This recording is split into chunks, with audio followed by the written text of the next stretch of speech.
আসসালামু আলাইকুম দর্শক, আজ আমরা মাসুদ নামটি সম্পর্কে আলোচনা করব। এই নামটি কি ইসলামিক? এর অর্থ কি? এটি কোন ভাষার শব্দ এবং এটি রাখা যাবে কি না সেই সব সম্পর্কে আজ আলোচনা করব। আপনারা দেখছেন ইসলামিক ইউটিউব 24। ইসলামে সুন্দর নাম রাখার ব্যাপারে বেশ তাগিদ দেওয়া হয়েছে।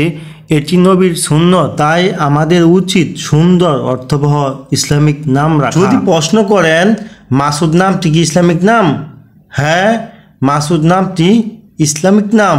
যদি প্রশ্ন করেন মাসুদ নামটি কোন ভাষার নাম, মাসুদ শব্দটি আরবি ভাষা থেকে এসেছে। মাসুদ নামটি আরবি ভাষার নাম। এই নামটি সাধারণত ছেলে শিশুদের জন্য রাখা হয়। আপনাদের নামের অর্থ জানতে কিংবা ভিডিও পেতে কমেন্টে নামটি লিখে সাবস্ক্রাইব করে রাখুন। ইনশাল্লাহ আমরা জানিয়ে দেওয়ার চেষ্টা করব। মুসলিম ছেলে শিশুদের জন্য আপনি যে সমস্ত নামগুলো রাখতে পারেন সে সমস্ত নামগুলোর মধ্যে উল্লেখযোগ্য নাম। আপনার সন্তানের নামটি এভাবে মিলিয়েও রাখতে পারেন: মোহাম্মদ মাসুদ, মাসুদ রানা, মাসুদ ইসলাম, আবদুল্লাহ আল মাসুদ, মাসুদ রহমান, মাসুদ মাহাতাব ইত্যাদি।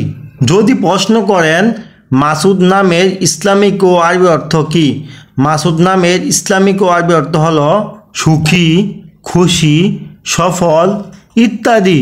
বিশেষ কথা, আপনার সন্তানের নাম চূড়ান্ত করার আগে আপনার স্থানীয় মসজিদের ইমামের সাথে পরামর্শ করতে ভুলবেন না।